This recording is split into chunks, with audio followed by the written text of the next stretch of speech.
places, everyone. Are the lights ready? 3, 2, 1. Hi, everyone. I'm Sameh Soleimani. Welcome to Teacher Time. Thank you so much for being here with us today. Hello, I'm Virginia C., and thank you so much for joining us today for Teacher Time.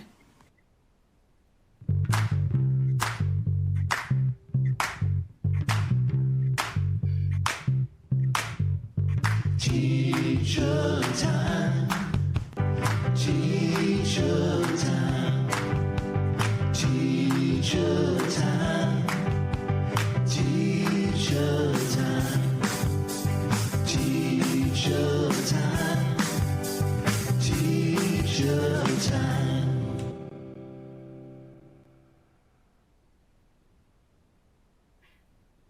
Hi, everyone.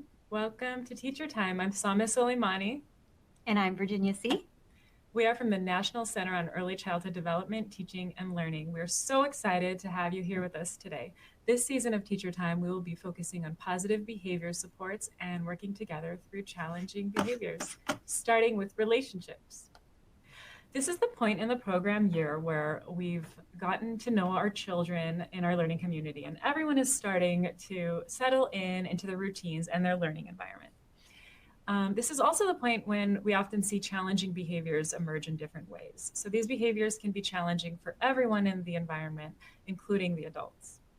During our time together, we will be discussing ways that we can support ourselves and the children in our care through looking at the following things: teaching practices that support positive behaviors, taking time to promote your own wellness, our own wellness, connecting effective practice to brain development in our new segment, Neuroscience Nook, discussing in small change, big impact, and in our focus on equity segments, targeted strategies that build a sense of belonging and promote relationship building between adults and children and between children. And we'll wrap up our time, as we always do, with the bookcase, where we connect our topic to books you can share with children. Okay, so let's begin by checking in. We want you to enter in the Q&A which number creature you are most feeling like today or relate to, and why. So, May, what creature do you feel like today? I would say I'm feeling like 12. I feel cozy. I'm here with my colleagues and my friends and with all of you. So good. How about you, Virginia? I am feeling the same. I'm feeling like an 11 or a 12. I feel like I'm sitting next to you being supported, and it's supported by a wonderful team behind the scenes today. Let's check in the chat to see how our audience are feeling today. We've got an 8.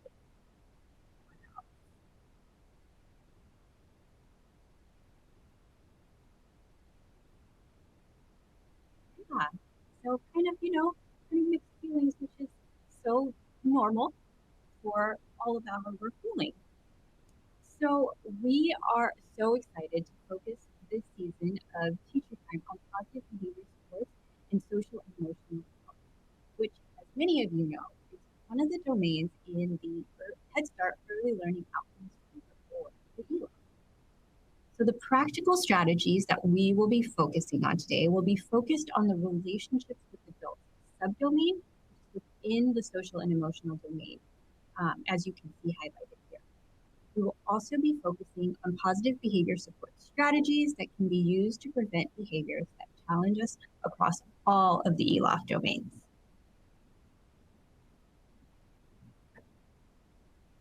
Okay, this season of Teacher Time, we will be working our way through the pyramid model. The pyramid model is a positive behavior support, or PBS, framework for addressing the social and emotional development and challenging behaviors of young children. So this framework offers a continuum of evidence-based teaching practices that are organized into 4 levels of support. So we start with nurturing and responsive relationships at the bottom, that's what everything is built upon. Mm-hmm.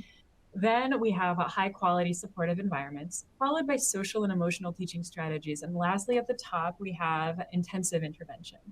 So today, what we're going to be focusing on is that first foundational level at the base of the pyramid, establishing nurturing and responsive caring relationships with all children.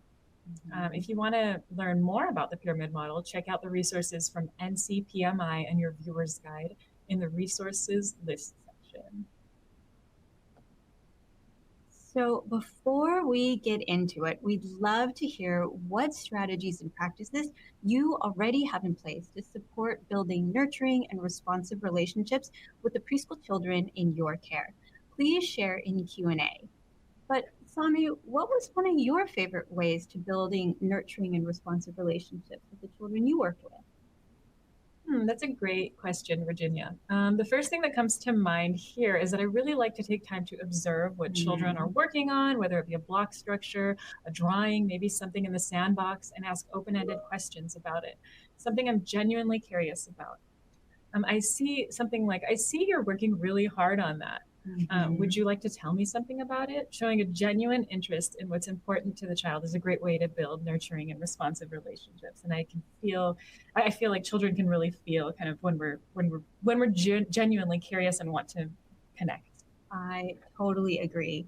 I definitely feel the same. And some of our audience is saying using positive language and giving praise and really learning to get to know each of the children, which is really similar to what you were saying, really spending that quality time with them. Hugs and high fives, greetings in the morning. Oh, Wonderful. I love that. Love that. Thank you so much for sharing what makes what strategies you use.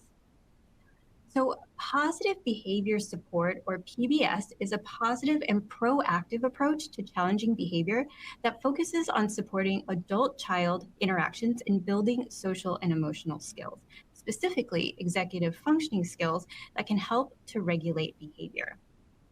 Positive behavior support recognizes that all behavior communicates a message or a need.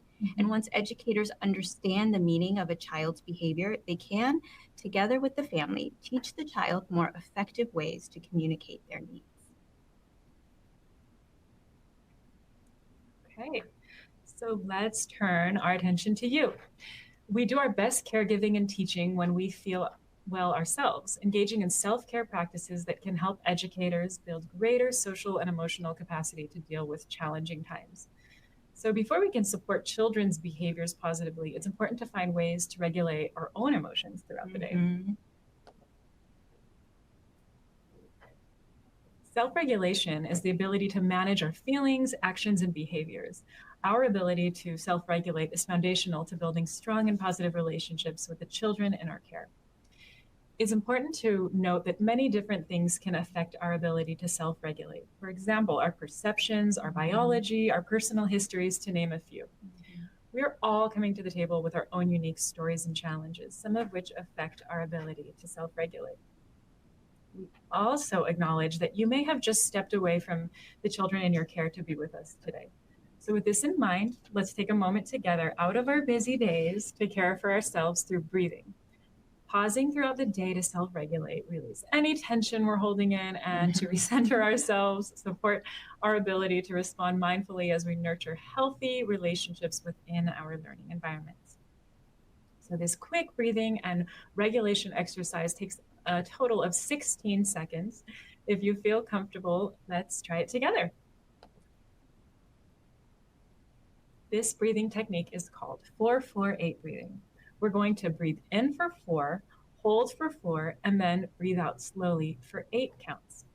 So first, find a comfortable position for you. Now, let's start together.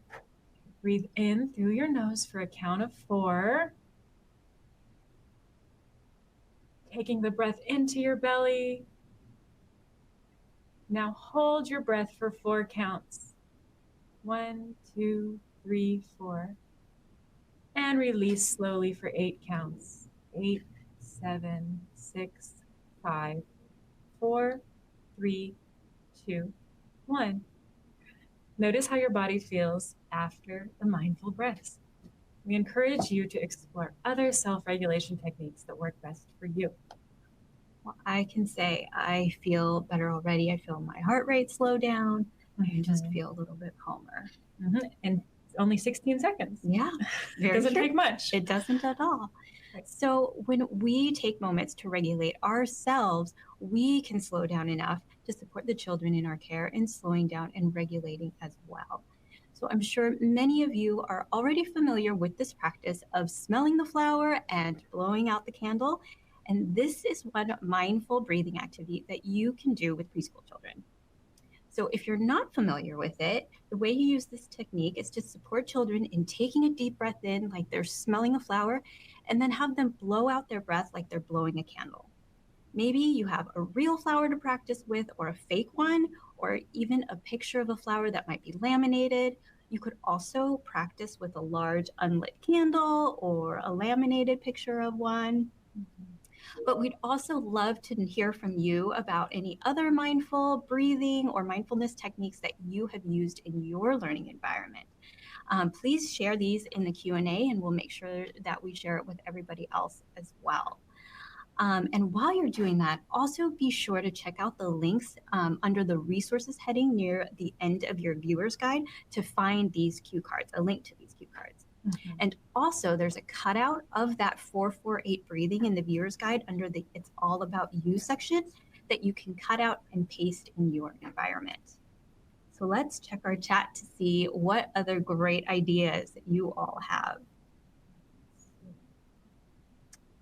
And I know one that's similar that I've heard of before, and I bet somebody's going to say it, is blowing out hot chocolate or on soup. And that visual is just perfect for this time, at least in Seattle. It's chilly. I see you've got your sweater. Oh, yeah, feeling very cozy today. Yes. Let's see. We have in our chat the pinwheel. Oh, I love that. I like that one, the visual with the Yeah, you can have an actual pinwheel and actually have kids blow on that. Let's see.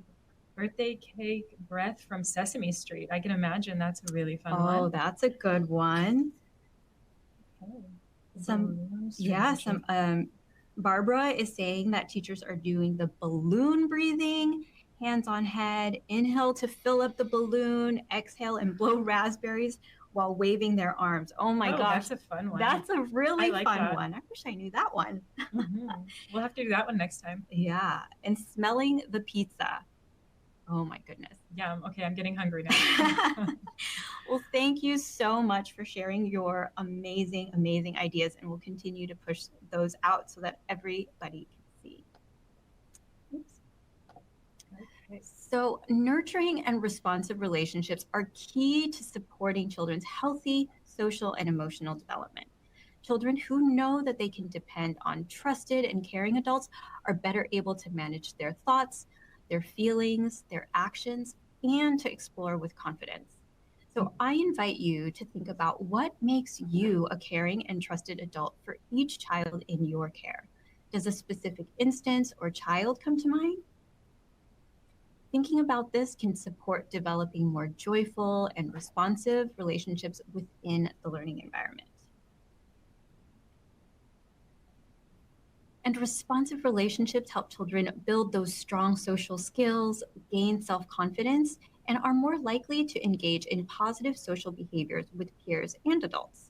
So we would love to hear how you have seen responsive relationships positively impact the children that you care for. Please share in the Q&A your experiences of responsive relationships. And I know that one of my favorite ways to build responsive relationships in the classroom was to spend that extra time with the children who were having difficult time transitioning into the learning environment. That one-on-one time, like you were saying before, Same, is just so special to really bond with that child, get to know them, and help them feel comfortable. So important. Maybe choosing one of the child's favorite books to read together in the quiet area. Yeah, let's see what some of our audience is saying. We'd love to hear your thoughts. Did you have any, what was your favorite ways to build relationships? Yeah, I really like to, as I was saying before, really check in kind of with what the child is working on, being very curious about kind of what their interest is and let them share with me, you know, and kind of being open and curious is something that I find super important. And I'm seeing here, we have telling the child you're glad they're here today. Absolutely. And the kids loving fist bumps when they do something good, especially perfect for times right now. Oh, and I see Kathleen is saying making books about their families. That is such a great idea. And you can have those books in your library area and they can revisit it. Right. having a bit of home in the classroom. Mm-hmm. Yeah. Awesome. Oh yeah, I miss those hugs. Being in the classroom, I remember them. They are Running the in. There's best. nothing like being run up to and No. getting a big hug. Definitely not. Okay. Well, thank you so Thank much for you. sharing. Okay, research tells us that the early years are foundational for brain development. Adults play an important role in supporting healthy brain development, connections, and architecture. In this segment, Neuroscience Nook, we are excited to connect this research to everyday teaching practices. This is the new segment we were telling you about. One way we develop healthy relationships with children is through responsive interactions. Neural connections are formed in the developing brain through serve and return interactions. Given that these connections are the foundation upon which all later learning is built, the educator's role in the early years is a very important one. As I'm sure you all know, serve and return is a special type of responsive interaction that is foundational for the healthy development of a child's brain development and their relationships. So a child serves by saying something, doing something, or looking at something. Mm-hmm. And then the adult responds in a meaningful, directed, and developmentally appropriate way that matches the child's serve, kind of like a tennis match, back and Mhm. forth. So let's take a look at what serve and return looks like in action. And while we're watching this short video clip from a Head Start classroom, we'd like you to think about where you see the serve and return. Yep, this is red. What color is this one? Feel free to put that in chat. Do they match? Do they match your shirt? Yellow and yellow?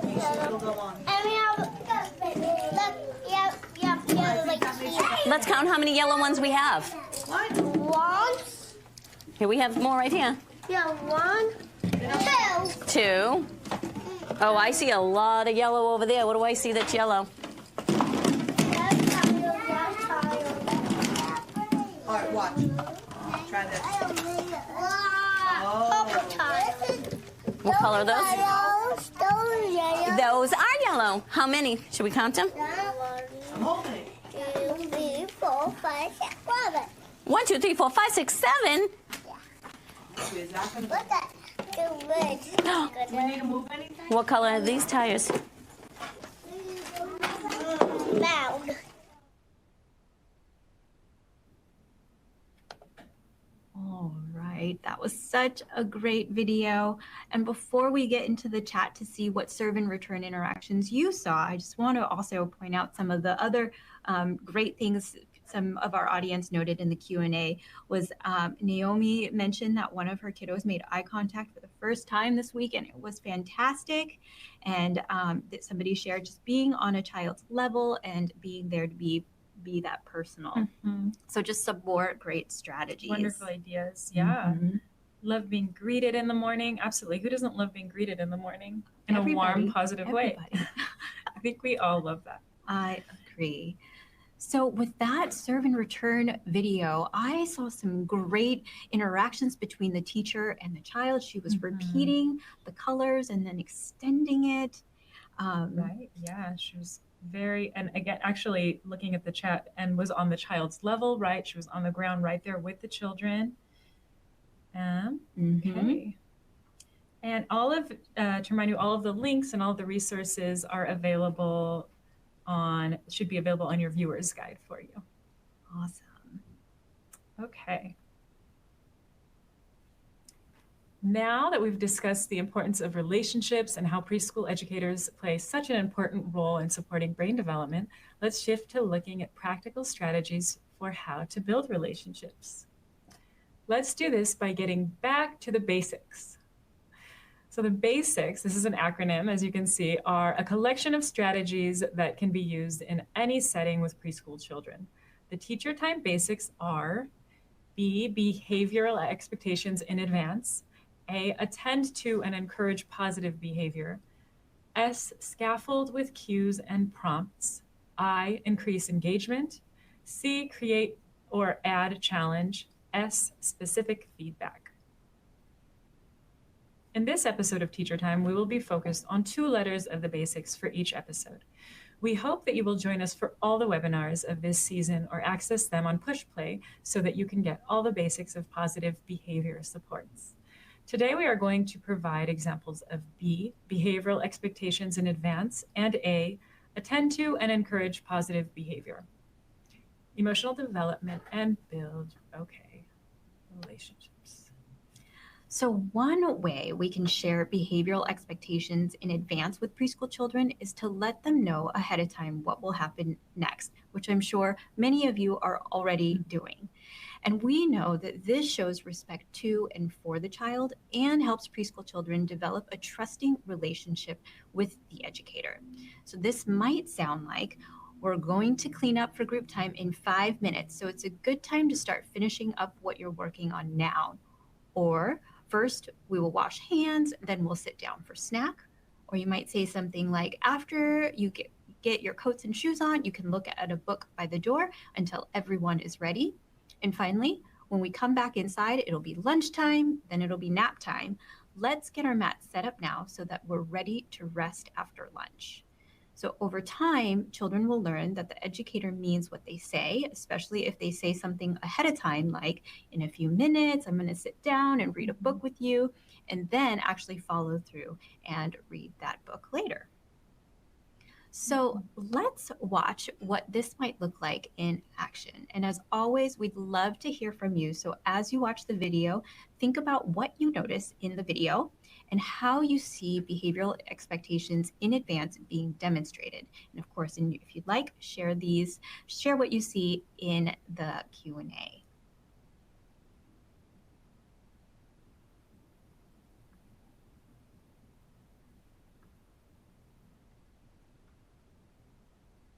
So now, we need to do something before we go upstairs. What do we need to do first?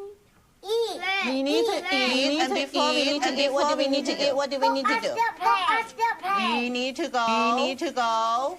Wash our hands. Let's get ready. And then we go wash our hands. And then we will go upstairs, and then maybe we can try to open it. All right, so I know maybe there was some feedback for some people. I definitely heard it. Yeah. So there's definitely the video linked in your viewer's guide if you would like to see it again. So I loved how that teacher kind of used both words, but also some gestures to help remind the children what the next activity with rubbing her hands. I'm seeing that Amanda is noticing the teachers asking questions and letting the children answer what comes next. Love that. I noticed that too, that the children kind of knew what was next and could be leaders as well and sharing.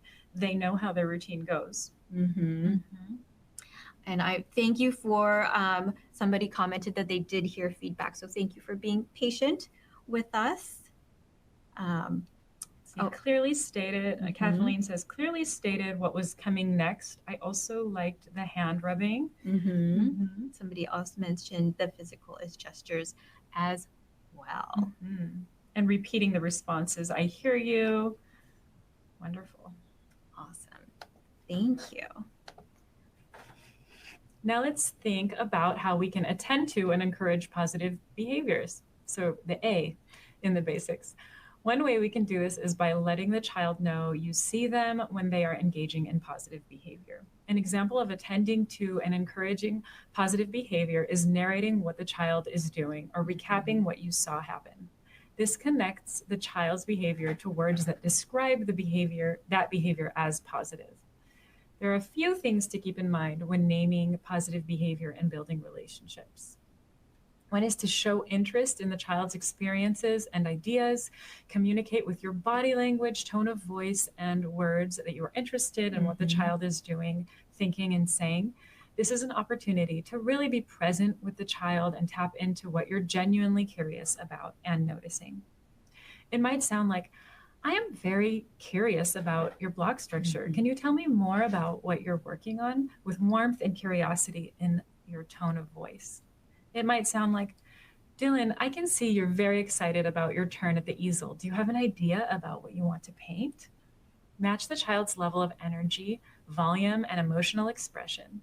This might sound like, I can see how focused and hard you are all working on this floor puzzle. Keep up the great teamwork. Encouraging and validating the children's energy towards their work and collaborative efforts.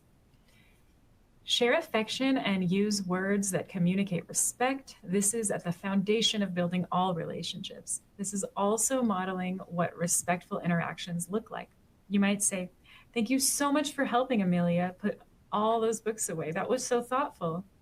In the learning environment, teaching and talking about helping each other happens often. This is one way you can reinforce children's thoughtful actions.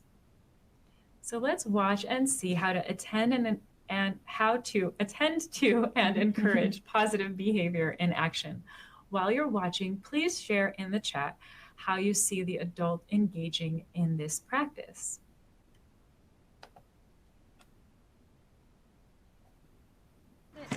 Five. Monica is helping you. Thank you, Monica.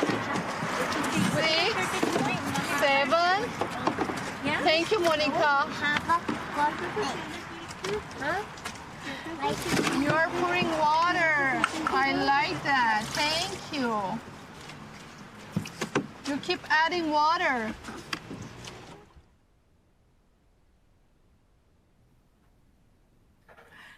So let's see, while we are waiting for your responses in the chat about where you see the adult attending to and encouraging positive behavior.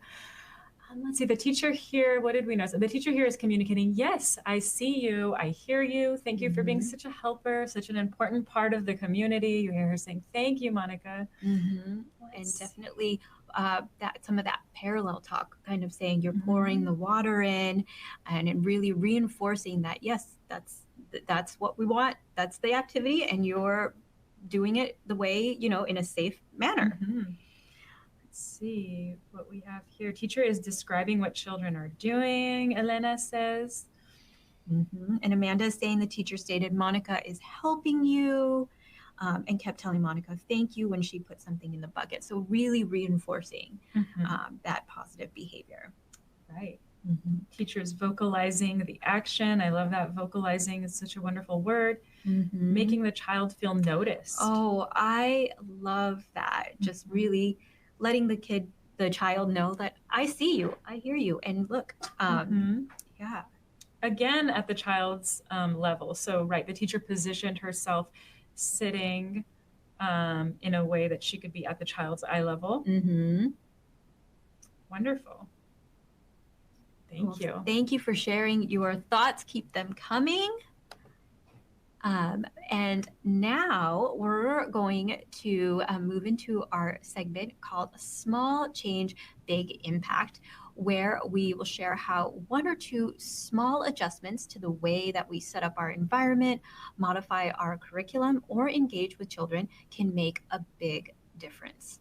So we know that no 2 children are the same, and when we make these small changes, it has big benefits for all children. It's also important to note that sometimes children will need more support with additional individualized curriculum modifications, embedded instructions, or intensive individualized teaching. So in today's webinar, we're going to offer a strategy called the Relationship Piggy Bank. So one way to think about how to build relationships with children is by imagining that each child is coming to school with their own personal piggy bank, a piggy bank that can be filled with deposits from an educator, such as a warm greeting, an inviting smile, a listening ear, validation of their feelings, and words of encouragement spoken at just the right time. So if we should ever have to make a withdrawal in the form of a correction or redirection, the child's piggy bank has enough positive deposits to offset an occasional withdrawal. Keep in mind, though, that some children may arrive with piggy banks that are in need of extra deposits, and these children would benefit from a plan that sets them up for success and piggy bank deposits early and often. So some ways we can make deposits are by providing empathy. So an example of this is when you are acknowledging and validating a preschool child's feelings when their tower falls over. That's a tough one. It is definitely a tough one.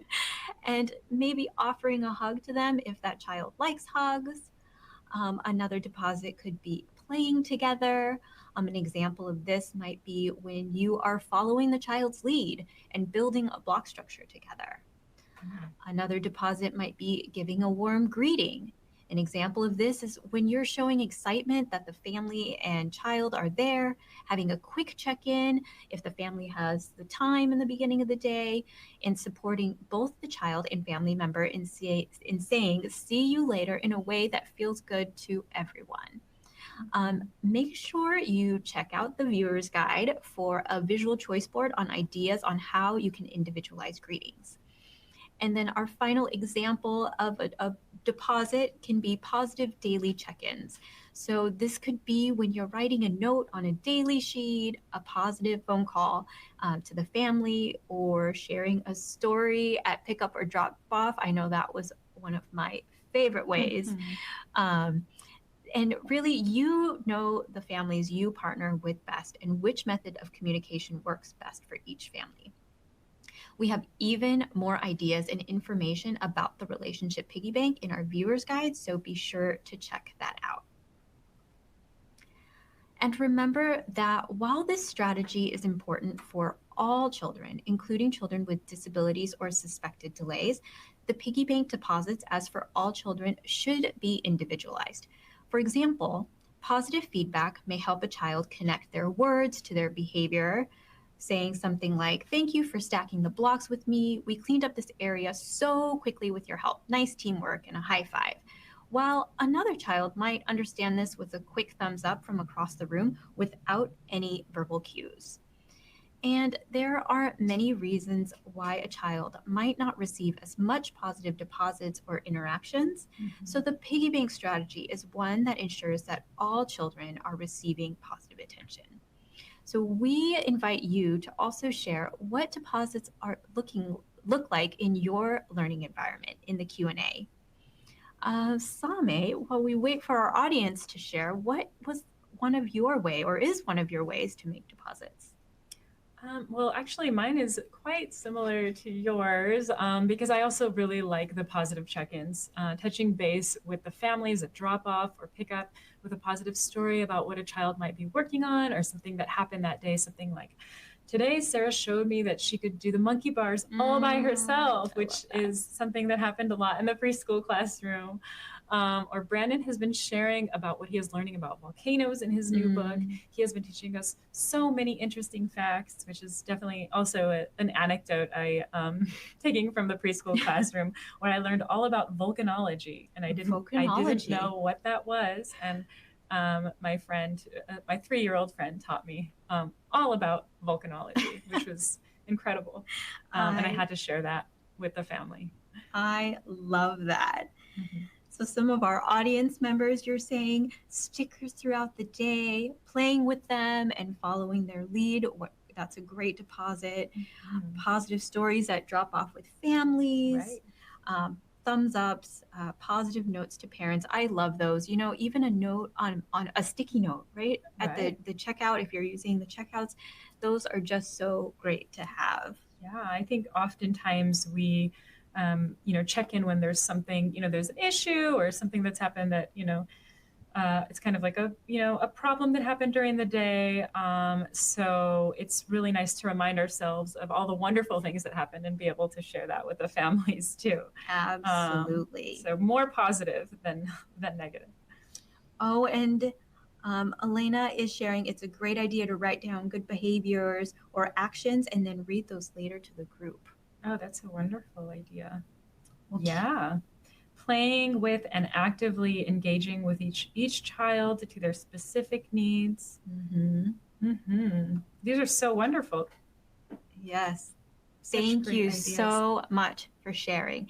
And also make sure to check out the Teacher Time community in My Peers for a video by Dr. Gail Joseph and Don Williams from the University of Washington discussing the piggy bank. It's a wonderful video. Make sure to check it out.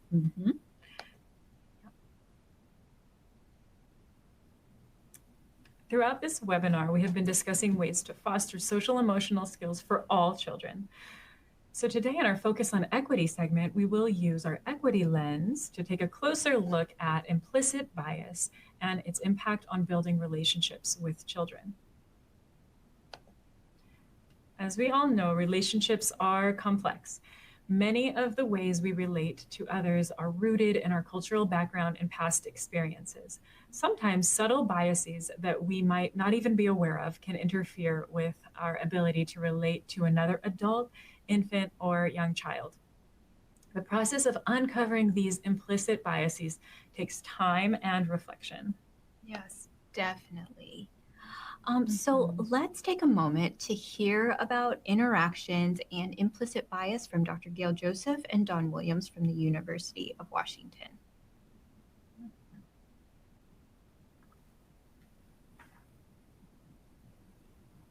In particular, there's an interesting study that was done by Walter Gilliam and his colleagues at Yale, because I think what we all think is going on, he actually has some data to say, yeah, that we might be onto something there, and that is implicit bias, right, of teachers.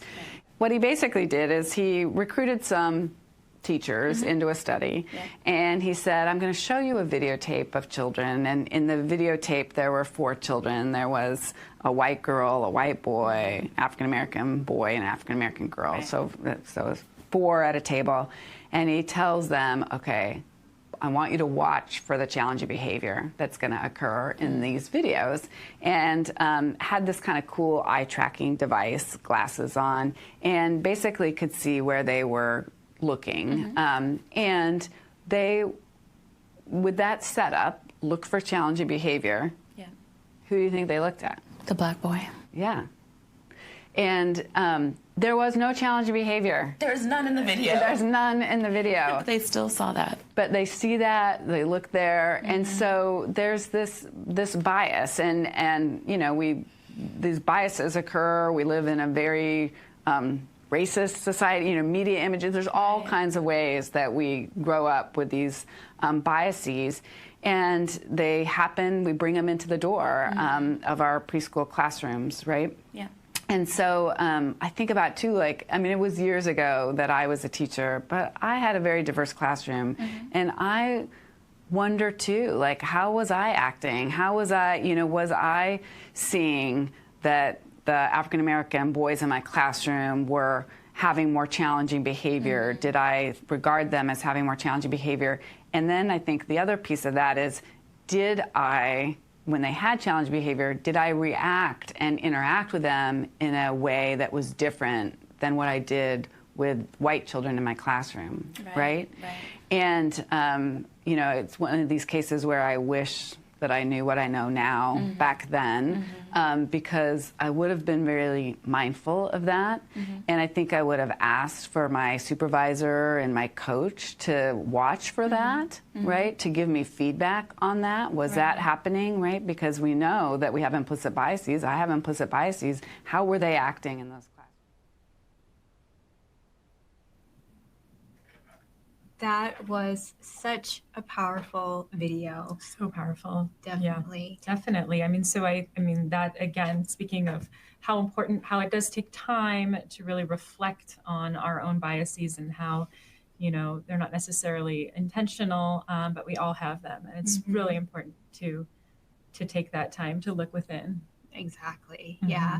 So some takeaways that I received from that video clip was that implicit biases are the attitudes or stereotypes that affect our understanding, actions, and decisions in an unconscious manner. And we all bring our implicit biases into the learning environment, and it's simply because we're human. And finally, it's important to be mindful of our implicit biases. And a way that we can become aware is by asking a supervisor or a coach or a co-teacher or a colleague to work together around awareness and bias through observation and feedback. Right. The only way we're going to be able to sort of see ourselves, right, is if we have feedback. And hopefully it can go both ways and it can really be a mutual relationship. It's a powerful, powerful thing. for sure.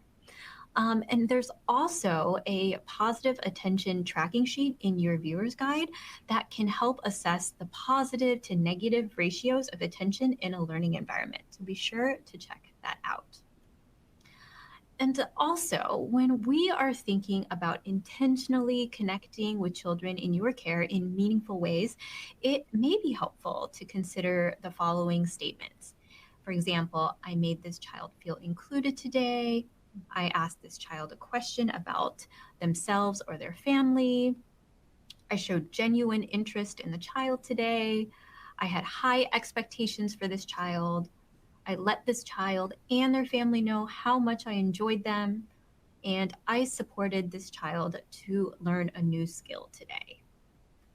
You can try creating a checklist as a reflective tool to support you in connecting with each child equitably. At the end of the day, consider your checklist and set an intention for the next day. We'd love to hear about your experiences trying this out in the Teacher Time community on My Peers. So please do share. And I love that you said that, Same, that, you really consider the checklist and then set an intention for the next day. That's such a wonderful way to think about it. Yep, intentional. I mean, we think about intentional curriculum development. And this is, in a way, this is intentional teaching, reflective, intentional teaching, so important to ensure that our learning environments are equitable and that everybody feels safe, seen and heard. And heard, yeah. Which is our goal here.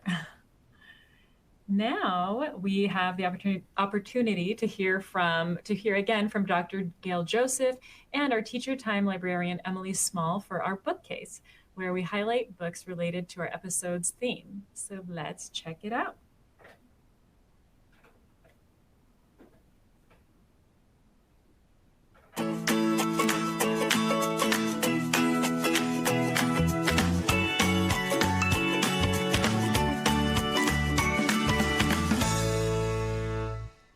Hi, everyone. Welcome to our Teacher Time Library, and meet our Teacher Time librarian, Emily Small. Hi, everyone. Emily has picked out some great books for us that go along with our theme of building and deepening relationships. So she's going to share some of those with us and then also make the case for one of them. And as a reminder, or if it's the first time you've joined us, let me explain what CASE means. CASE is an acronym, and it is just a way for us to be very intentional about the books that we select and share with young children. So C stands for connecting the book theme or the content to something from the ELOF, the Early Learning and Outcomes Framework. The second, A, stands for advanced vocabulary. Books are a great way to deepen and extend a child's vocabulary, to stop, pause for a moment, and connect an advanced vocabulary word with something the child is familiar with. S stands for supporting engagement. So we will always want to think about how we're going to support active engagement with the book as we're reading it. And E stands for extending the learning. What can we do beyond the book that might keep the book theme or the learning alive in the classroom or in any early learning setting? So with that, I cannot wait. These look like some great books that you've picked with our theme of relationships. And so take it away, Emily. All right. So our first book is Donby Leads the School Parade by Anna Kim. Donby is brand new at school, doesn't know anyone, and so is having a bit of a hard first day. And then lunchtime comes around and the kids are very interested in her lunch. And it leads to a beautiful interaction between her and another child. And basically Donby leads a marching parade around the school. Okay, can't wait to read it. Yes. Can't wait to know what's in her lunch and how that creates this relationship. So yeah, that's Donby Leads the School Parade. Lovely. We have Dress Up Day by Blanca Gomez. We have our little rabbit friend here who is sadly sick on Dress Up Day and has to miss it. So she comes to school the next day in her rabbit outfit and no one else is dressed up. But it turns out there was another little boy that was sick that day. He comes dressed as a carrot. Oh my gosh. And so it's a very sweet little friendship that blossoms from these two children being in costumes and no one else being dressed up. Oh, and probably so many emotion words that you can use in this situation. Absolutely. Love that.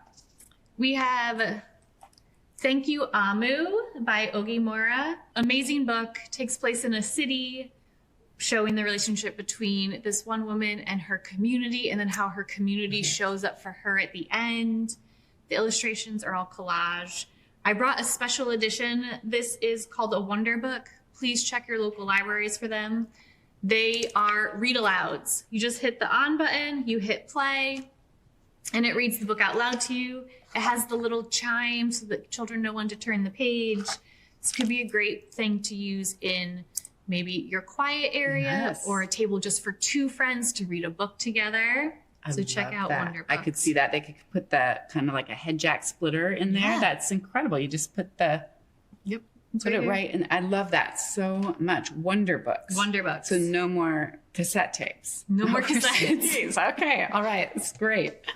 And then the book we're going to make a case for is A Morning with Grandpa by Sylvia Liu and Christina Forche. And this book is a relationship between a grandfather and a granddaughter, and they are each teaching each other something. I love that. It's full of amazing vocabulary, lots of action words like energy, martial arts, yoga. A lot of those action words are also in a different font. Oh, so neat. kids could also help pick them out and figure out what the action word is. Love that. This one would also, I'm a big believer in story time doesn't have to be sitting. And so you could turn this into an action story time. So maybe read it through once, everyone sits down, and then you can do the movements that they talk about while reading the book again to support their engagement and interest in it. Great way to support their engagement. And then extending the learning is bringing in some maybe cards or yoga mats into the classroom so that children can have space to move their bodies in different ways, just like they do in the book. That's perfect. I love it. I love that it's a New Voices Award winner. I love that that's even an award. And such a great thing, the relationship between a special relative, a grandparent, and a child. Yeah. Such a great list of books. I'm going to check out those Wonder Books. I hope they do them for chapter books. They do. Oh, awesome. They do. All right. Well, thanks for being here. Thanks for all of you for tuning in, and can't wait to see what you put on your bookcase.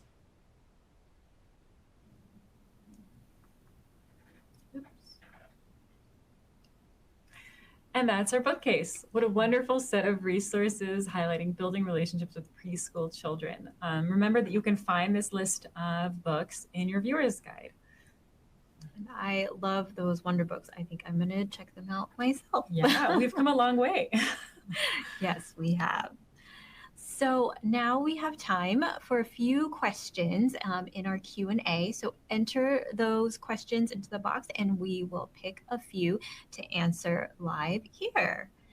And as you're thinking of questions or entering the questions, we want to be sure you know about Push Play. If you missed a webinar, we've got you covered. You can go to Push Play DTL On Demand, where you can find recently aired webinars at your convenience. And we've made it easy to find exactly what you're looking for. The more views you have, the more customized the experience.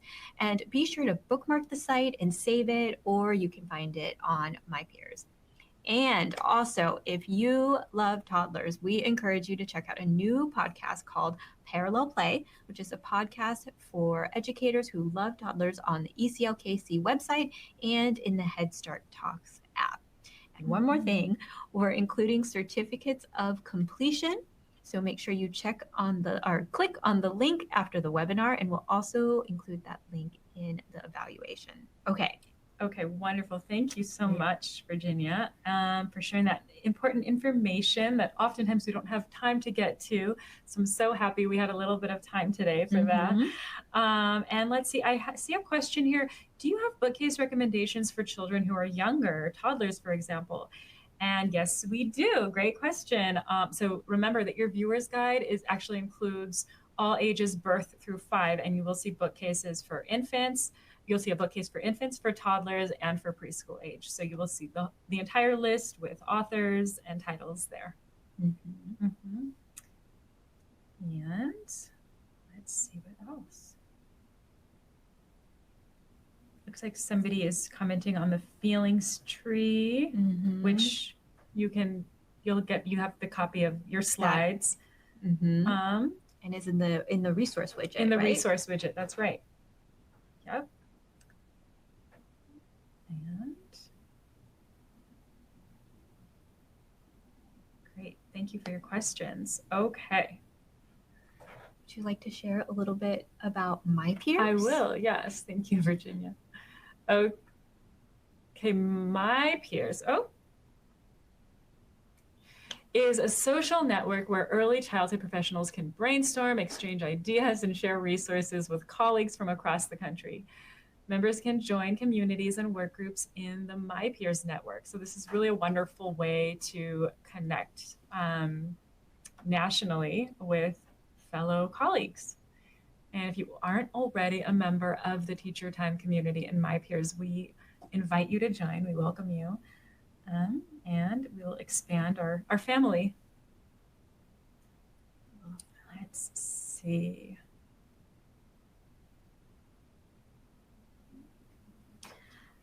Great. So, go ahead. I see a question. In my classroom, we have children who speak languages other than English.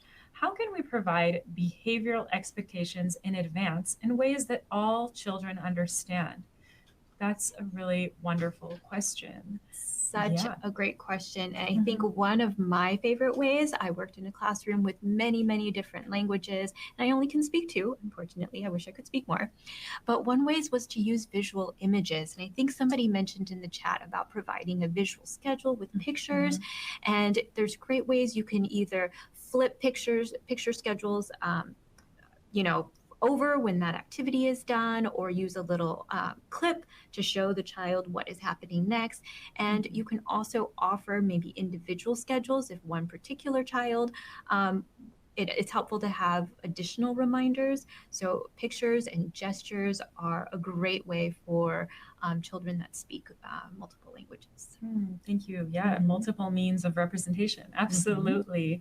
I've also seen visuals really work wonderfully for children for language maybe reasons or other reasons as well. So definitely universally supportive. Absolutely. Let's see. That's also an opportunity. Actually, I was thinking, Virginia, to maybe connect with the families and ask them maybe some simple schedule words and be able to use those in their home language, and maybe make a little chart for the languages represented in your classrooms. I love that.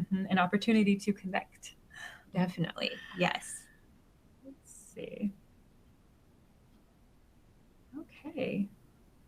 I think that takes us. Thank you so much for your wonderful questions. When you ask questions, it supports kind of everybody to be able to have a deeper understanding and maybe come up with other curiosities. So our curiosities lead to other curiosities, which support all of our learning in this learning community that we're in together.